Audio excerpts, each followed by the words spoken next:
তবে কি সত্যিই যুদ্ধ শেষ? হ্যাঁ, ঠিক শুনছেন বন্ধুরা। আমেরিকা এবং ইরান তারা তাদের এতদিনের হিংস্র যুদ্ধ শেষ করতে চলেছে। প্রায় 3.5 মাস ধরে চলা এই রক্তক্ষয়ী যুদ্ধ অবশেষে থামতে চলেছে। গত 14ই জুন ডোনাল্ড ট্রাম্প তার 80তম জন্মদিনে ঘোষণা করেছেন যে এই যুদ্ধ এখন শেষের দিকে। তিনি তার সোশ্যাল মিডিয়া প্ল্যাটফর্ম ট্রুথ সোশ্যালে লিখেছেন, the deal with Iran is now complete. Trump পৃথিবীর সব দেশকে উদ্দেশ্য করে বলেন, বিশ্ব বাণিজ্যের সবচেয়ে গুরুত্বপূর্ণ জায়গা স্ট্রেট অফ হরমুজ থেকে আমেরিকা তার নেভাল ব্লকেড বা নৌ অবরোধ তুলে নিচ্ছে। ফলে তেলের ট্যাঙ্কার থেকে শুরু করে সব জাহাজ চলাচল আবার স্বাভাবিক হবে। এই চুক্তির ফলে ইরান তার পরমাণু বোমা বানানো বন্ধ করবে, আর বদলে ইউএসের কাছে আটকে থাকা ইরানের প্রায় 12 বিলিয়ন থেকে 24 বিলিয়ন ডলার পর্যন্ত টাকা মুক্তি পাবে। এই চুক্তিটি কার্যত তৈরি হলেও এর অফিসিয়াল সাইনিং সেরিমনিটি আগামী শুক্রবার 19 জুন সুইজারল্যান্ডের জেনেভাতে হবে।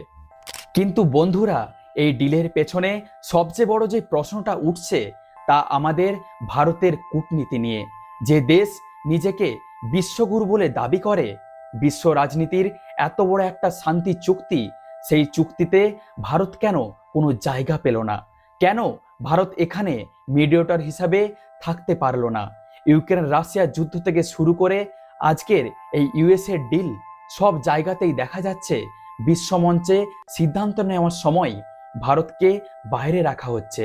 ভারতকে দূরে সরিয়ে রাখা কি এটা প্রমাণ করে যে ভারত আন্তর্জাতিক রাজনীতিতে কোণঠাসা হয়ে যাচ্ছে? ভারতকে দূরে সরিয়ে রেখে এই ডিলের মিডিয়েটর বা মধ্যস্থতাকারী দেশ কারা হয়েছে জানেন? কাতার এবং আমাদের প্রতিবেশী দেশ পাকিস্তান। প্রথমে পাকিস্তানের প্রধানমন্ত্রী শাহবাজ শরীফ এটা অফিসিয়ালি কনফার্ম করেন, যা সত্যি আশ্চর্যজনক। যে দেশকে পৃথিবী এতকাল সন্ত্রাসবাদের কারণে একটুও ভরসা করত না, সেই পাকিস্তান আজ বিশ্বের দুটো মহাশক্তির মধ্যে শান্তি ফিরিয়ে আনার পুরো ক্রেডিট নিয়ে যাচ্ছে। তবে এই যুদ্ধ শেষ হওয়ার ফলে বিশ্ববাজারের কাঁচা তেলের দাম কমবে, যার ফলে আমাদের দেশেরও পেট্রোল, ডিজেল ও এলপিজির দাম অনেকটা নেমে যাবে এবং সাধারণ মানুষের ওপর চাপ কমবে। এই শান্তি চুক্তিকে স্বাগত জানিয়ে আমাদের প্রধানমন্ত্রী নরেন্দ্র মোদীও টুইট করেছেন। তিনি বলেছেন, এই চুক্তি এই অঞ্চলে শান্তি ও বাণিজ্যের স্বাধীনতা ফিরিয়ে আনবে। কিন্তু পাকিস্তানের এই কূটনৈতিক সাফল্য ভারতের বিদেশ নীতির জন্য যে একটা বড় ভাবনার বিষয়, তা কিন্তু বলাই বাহুল্য। ভারতের এই অবস্থান এবং বিশ্ব রাজনীতির এই হঠাৎ বদল, এই নিয়ে আপনার কি মতামত? ভারত কি সত্যিই কোণঠাসা হচ্ছে? কমেন্ট করে অবশ্যই জানান।